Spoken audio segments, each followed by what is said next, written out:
کبھی کبھی رشتے میں ایسا لمحہ آتا ہے جب آپ کا ساتھی الزام لگاتا ہے، شکایت کرتا ہے یا غصے میں بات کرتا ہے۔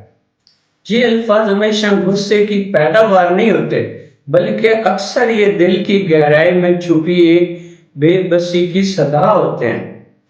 شاید وہ غیر محفوظ محسوس کر رہا ہے، شاید وہ آپ کی کمی شدت سے محسوس کر رہا ہے، شاید وہ صرف یہ چاہتا ہے کہ آپ اس کے دل کے قریب آئیں اور اسے یقین دلا دیں کہ تم اکیلے نہیں ہو، میں تمہارے ساتھ ہوں۔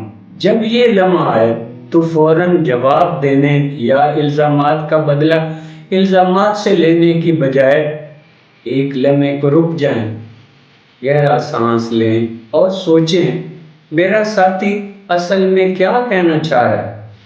پانی کا ایک ٹھنڈا گھونٹ پئیں، بیٹھ جائیں، آنکھیں بند کر کے اپنے دل سے سوال کریں، میں کیا چاہتا ہوں، میں اس رشتے سے کیا امید رکھتا ہوں۔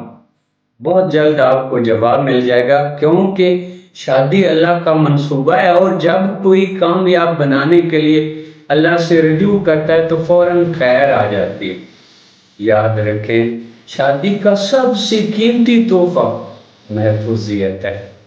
جب یہ احساس کم ہوتا ہے دل احتجاج کرتا ہے، لیکن جب ہم اس احتجاج کے پیچھے چھپی ضرورت کو سمجھ لیتے ہیں تو دل نرم پڑ جاتا ہے، زخم بھر جاتے ہیں اور وہ خلا محبت سے پر ہو جاتا ہے۔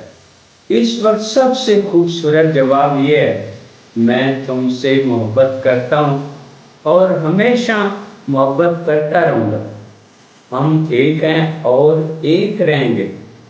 جب آپ سمجھنے لگیں گے، سننے لگیں گے اور دل سے جڑنے لگیں گے تو پھر زندگی پھر سے مسکرانے لگے گی۔